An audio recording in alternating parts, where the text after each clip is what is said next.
Hello guys, आज मैं आप लोगों के लिए बहुत ही अमेजिंग ट्रिक लेकर के आया हूँ। गाइज़, अगर मैं आप लोगों से पूछूँ कि 5/0 का वैल्यू बताइए तो आप लोग कंफ्यूज कर जाते हो और बहुत कोई तो रट भी लेते हैं कि कोई भी वैल्यू के नीचे 0 होता है तो उसको अनडिफाइन माना जाता है। लेकिन गाइज़, क्या आप लोगों को पता है कि एक्चुअल में ऐसा क्यों होता है ना? टीचर लोग भी रटवा देते हैं, लेकिन एक्चुअल में वो लोग समझते नहीं है कि एक्चुअल में इसका रीज़न क्या है। तो गाइज़, अगर आप लोगों को ये नहीं आता है ना, तो समझ जाइए कि आप लोग डिवीज़न में पूरी तरह से कमज़ोर हो, वीक हो।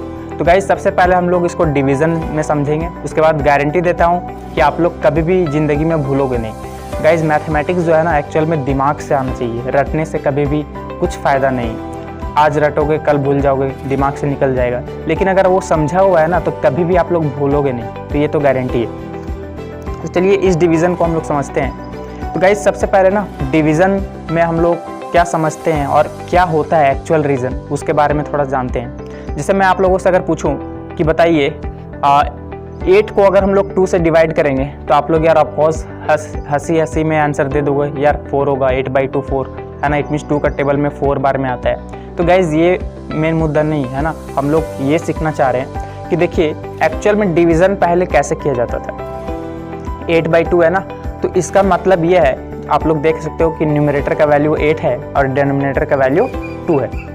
अब हम लोग यहाँ पर करेंगे क्या कि डिनोमिनेटर का वैल्यू कितना बार रिपीट करें और उसको ऐड करते जाएं कि न्यूमरेटर के बराबर आ जाए, है ना। मेरा कहने का मतलब ये है कि नीचे का वैल्यू कितना बार ऐड करें रिपीट करके कि ऊपर वाला का वैल्यू के बराबर आ जाए। तो देखिए 2 है ना नीचे, तो 2 को कितना बार ऐड करेंगे, 2 + 2 + 2 + 2, ठीक है, 4 बार, तभी तो वो 8 के बराबर आएगा ना। तो गाइज, इसका आंसर हो गया 4। अगर मैं आप लोगों से पूछूं कि 9/3, ठीक है, तो आप लोग आंसर दोगे 3। तो इसका मतलब ये है, यहाँ पर न्यूमरेटर का वैल्यू 9 है और डिनोमिनेटर का वैल्यू 3 है। तो गाइज, इसका मतलब ये है कि डिनोमिनेटर का वैल्यू कितना बार ऐड करें कि न्यूमरेटर का वैल्यू आ जाए। इट मीन्स नीचे का वैल्यू कितना बार ऐड करें कि ऊपर वाले के वैल्यू के बराबर आ जाए। तो 3 + 3 + 3 है ना। देखिए 3 बार 3 को ऐड किए नीचे का वैल्यू, तो वो 9 के बराबर आ गया। इट मीन्स 9/3 का वैल्यू कितना होता है, 3 होता है। ऑफ कोर्स आप लोग जानते ही हो, लेकिन ये एडिशन का तरीका होता है। तो गाइज, अब हम लोग समझते हैं डिवीज़न विथ 0। तो हम लोग का टॉपिक यही है, एक्चुअल में वो सब समझे ताकि हम लोग को थोड़ा ईजी वे में समझ में आ जाए। तो एक्चुअल में होगा क्या, जैसे अगर मैं बोल दूं कि 8/0 का वैल्यू बताइए, तो आप लोग यार रटे होगे तो आंसर डायरेक्टली बोल दोगे कि आंसर तो अनडिफाइन आ जाएगा। लेकिन ऐसा क्यों होता है गाइज? देखिए यहाँ पर न्यूमरेटर में 8 है और डिनोमिनेटर में 0 है, यानी डिनोमिनेटर का वैल्यू, इट मीन्स नीचे का वैल्यू को हम लोग कितना बार भी ऐड कर दे 0 को, कभी भी ऊपर वाला आने का संभावना है ही नहीं, कभी भी पॉसिबिलिटी है ही नहीं। तो हम लोग यहाँ पर बोल देते हैं अनडिफाइंड, है ना। इसको डिफाइन ही नहीं करेंगे, कभी डिफाइन हो ही नहीं सकता है, कभी भी ऐसा आंसर आ ही नहीं सकता है, ठीक है। 0 को आप 2 बार ऐड करो, 50 बार ऐड करो, करोड़ों बार ऐड करो, कभी भी ऊपर वाला का वैल्यू के बराबर नहीं आएगा, इसलिए हम लोग इसको बोलते हैं अनडिफाइंड, ठीक है। 4/0, फिर देखिए 0 नीचे है ना, कितना बार भी ऐड करें 0 + 0 + 0, कभी भी 4 के बराबर नहीं आने वाला, तो हम लोग इसको बोलते हैं अनडिफाइंड। अब बात करते हैं ऊपर अगर 0 हो और नीचे अगर कोई वैल्यू हो, तो मान लीजिए सपोज कीजिए कि 0/7, ठीक है।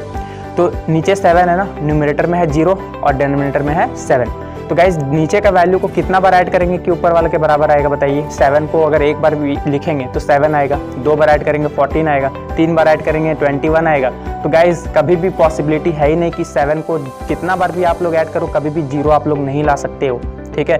तो मतलब हम लोग को 7 कितना बार ऐड करना पड़ेगा बताइए, आंसर है 0, है ना। एक बार भी ऐड नहीं करना पड़ेगा, तभी ऊपर वाला के बराबर आ सकता है ना। तो 0 बार हम लोग को ऐड करना पड़ेगा, तो हम लोग का आंसर क्या होगा, 0 होगा। अब मान लीजिए 0/3 आ गया, ठीक है। तो 3 को कितना बार ऐड करेंगे कि 0 के बराबर आएगा बताइए, जवाब है एक भी नहीं। अगर एक बार भी ऐड कर देंगे तो 0 आने की संभावना ही नहीं है, नंबर बढ़ते ही जाएगा, है ना।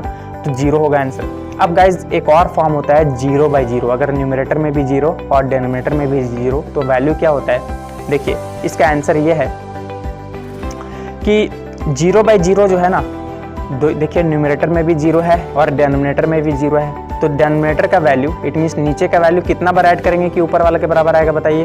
तो गाइज, इसका जवाब ना बहुत सारा हो सकता है। आप सोच सकते हो कि यार 0 को एक बार भी ऐड करेंगे तो भी ऊपर 0 वाला के बराबर आ गया, 2 बार भी ऐड करेंगे तो भी 0 के बराबर आएगा, 3 बार ऐड करेंगे तो भी 0 के बराबर आ जाएगा, है ना।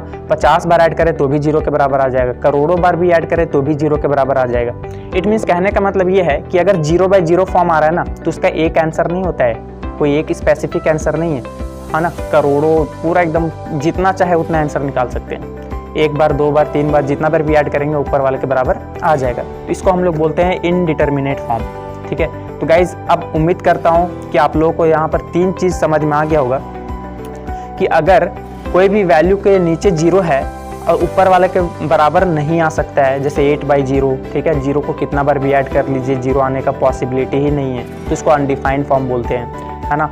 अब मान लीजिए कि ऊपर 0 है और नीचे कोई वैल्यू है, तो 0/9 मान लीजिए, तो 9 को कितना बार भी ऐड करेंगे तो ऊपर वाले के चांसेस नहीं आने का, तो हम लोग 9 को कितना बार ऐड करेंगे कि ऊपर वाले के बराबर आएगा, बताइए, 0 बार, है ना, तभी तो इसका आंसर 0 हो जाता है।